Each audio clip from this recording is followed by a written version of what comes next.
go only one thing. You don't have to be good in everything. Yeah. The next thing is building something, constructing something.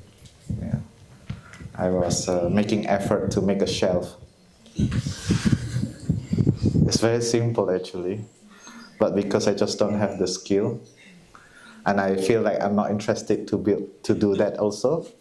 I want to do it just because to prove I can do this everything. Yeah? So I try to make a shelf. It looks like a shelf at the end, but once you touch it, it all falls apart. So I tell to myself, okay, this is also another part of me that I feel like I can let go. I don't have to do it too.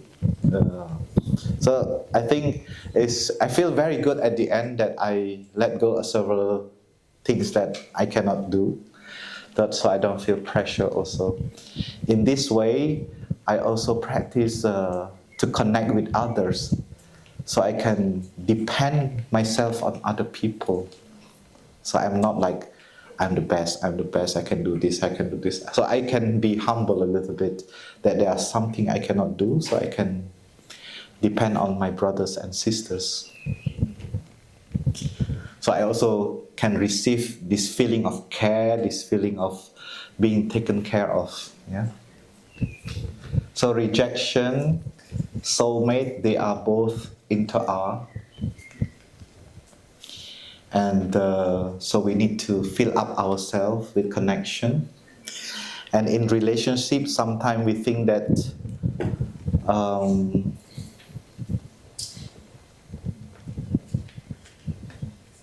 we feel like the connection is very limited to conversation.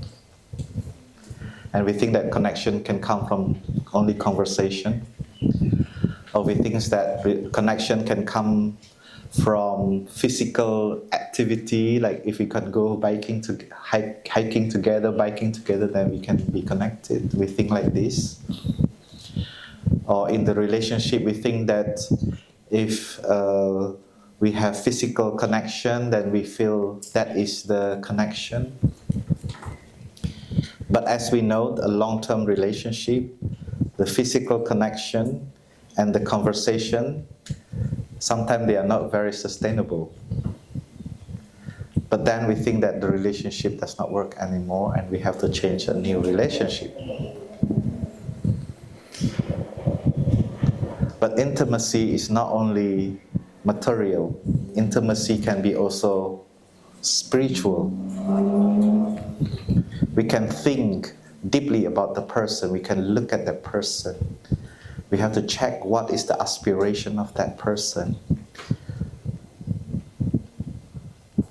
In my family, there's someone sharing about relationship is a teamwork. I like it. It's really a teamwork. We are building something. It's a building relationship. And sometimes it's not very easy because two people are different and we have to build something together.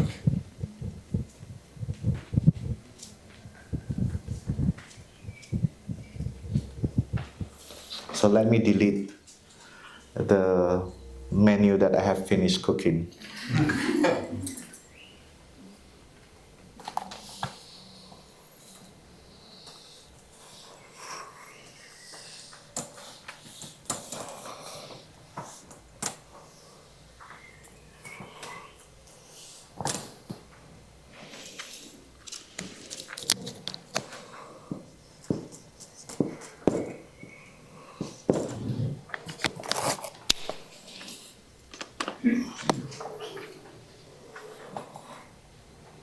I think number 7 is pretty much being answered.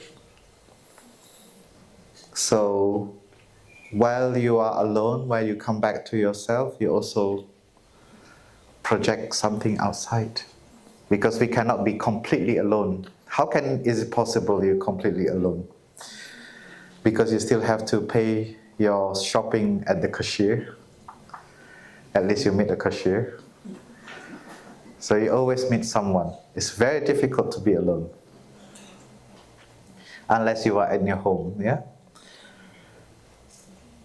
So It is healthy and it is acceptable in this sentence because you still feel compassion.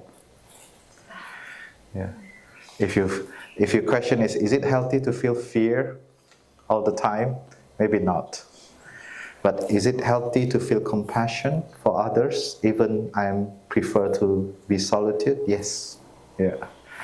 As we know, if we know how to come back to oneself, we will give impact.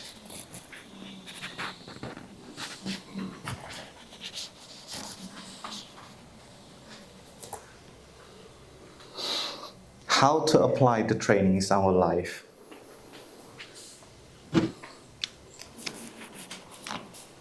This is a very important question. And number 6 is also a very important question. This is pretty much related to the way we think. In Buddhist tradition, in our practice,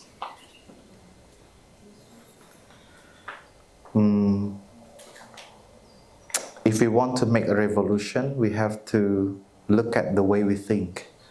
Because from thinking, it becomes speech and it becomes bodily action. And that is the root of our action. And that action can cause happiness and can cause suffering. So the way of thinking is very important. Because as a human being, let's say this circle is human being. Let's say this is a tangerine. Yeah. Human being is a tangerine. So when we peel out the skin, it has segments of oranges or tangerine. So the first segment of a human being is body.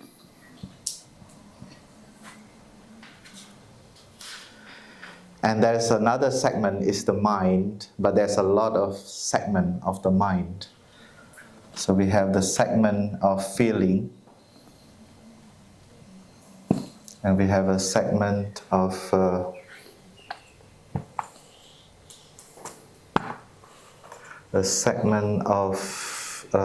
mental formation. And we have the segment of perception. And we have a segment of consciousness. Consciousness. This is just a picture. Does not mean the consciousness is the biggest segment. It's just my drawing. They don't need to be equal. They don't need to be the same size. So we have 5 segments in our self. We call it 5 domain or 5 realm. The realm of the body, feeling, mental formation, perception, and consciousness. If I want to explain all of this, it will be another retreat. One retreat, yeah? But I just want to give you briefly about this thing. They all inter-are because they are one. It's like you go to the highway. The highway, let's say we have 5 lines.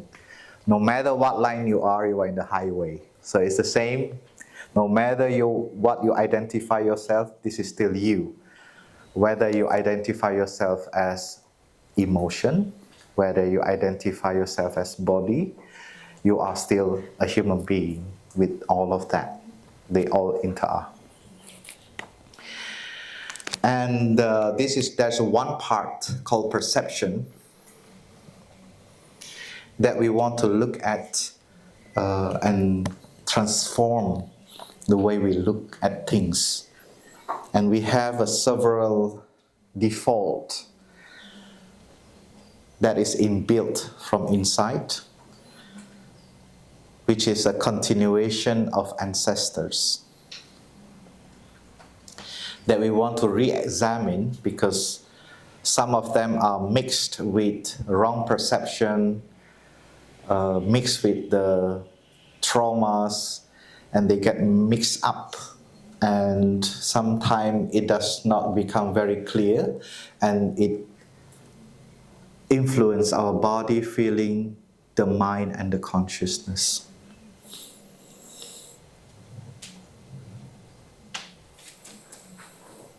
So yesterday there's someone asking consciousness. You ask consciousness, yeah.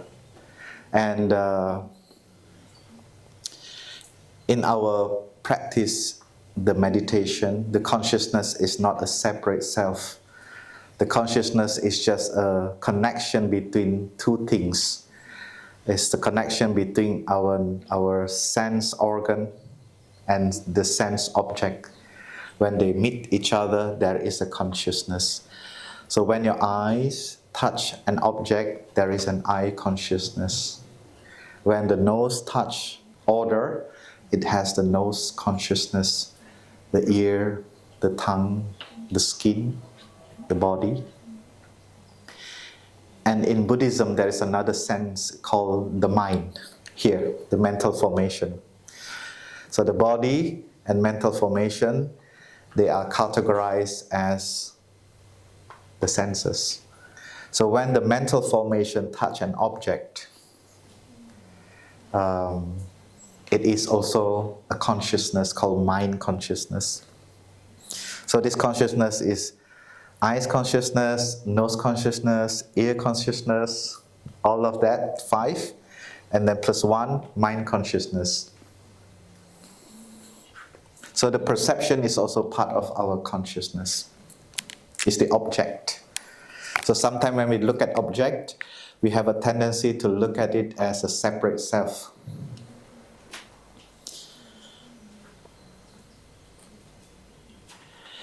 There are 4 notions that is by default can be wrong. So the first is the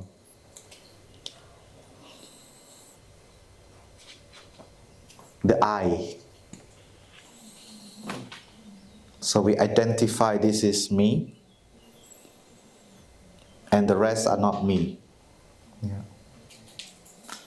And that is why we have these complexes. We have superiority complex, equality complex, and the inferiority complex.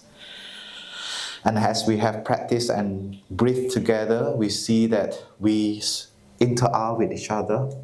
Your happiness in the Dharma sharing, when someone shares something sad, we all feel sad. When someone shares something happy, we feel happy. When we sit collectively, we have hope, we also have hope. We interact, our mind is interpenetrated, and we can co-regulate our suffering. Some of us heal because of the conversation. Some of us heal because we have a connection with a new friend. So there are a lot of co-regulation happening in this retreat.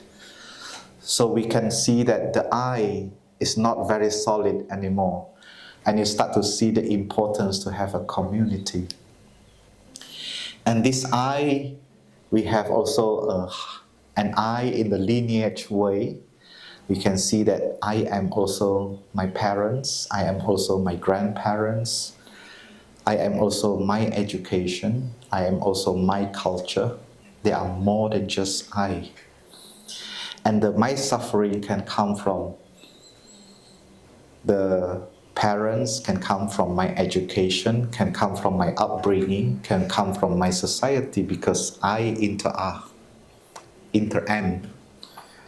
with the others. So this is the first things that we need to modify our vision between us and our surrounding. And as we know, when we do this, we give impact to the others.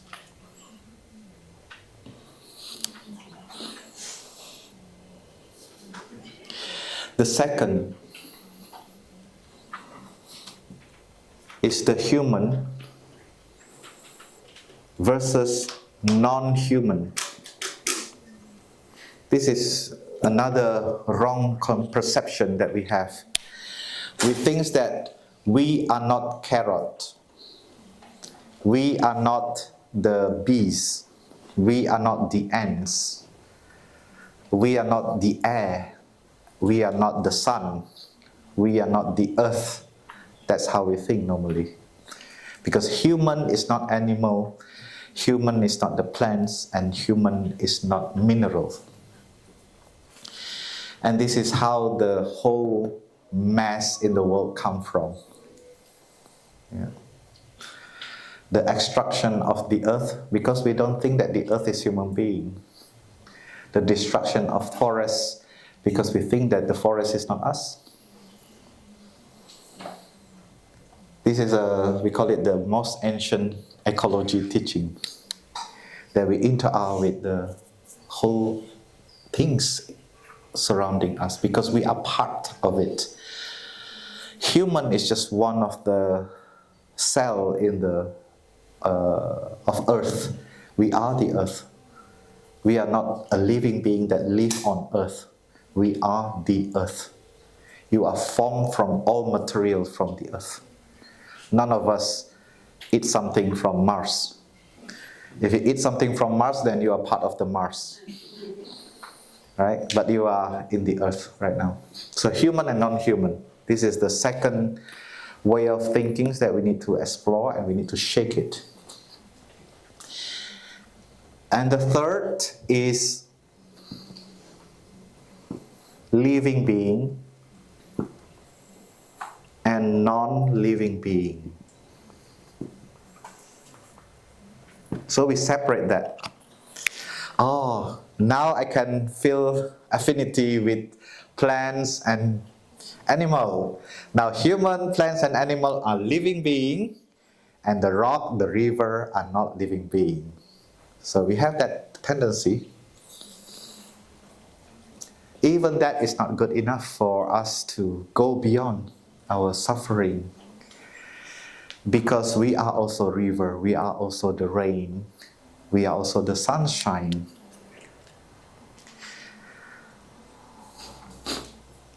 If a rock is not living, then the rock cannot decay, cannot change. But as we know, all phenomena is impermanent. So the dispute between materialism and non-materialism should not be continued, because they interact. Number 4.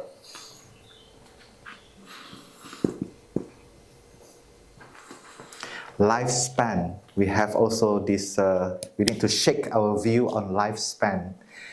When we are born and when we die, we think that that is the only line of life. So normally we use the diagram like this. There's a line. We call it, this is B because we are born. We call it D because we die. And we say this period is the existence of our being, and here is the non-being. So we are not exist, we exist, and we are non-exist after. So we are so afraid because of that, because we feel like, I have to do something now because after that I cannot. But that is not true.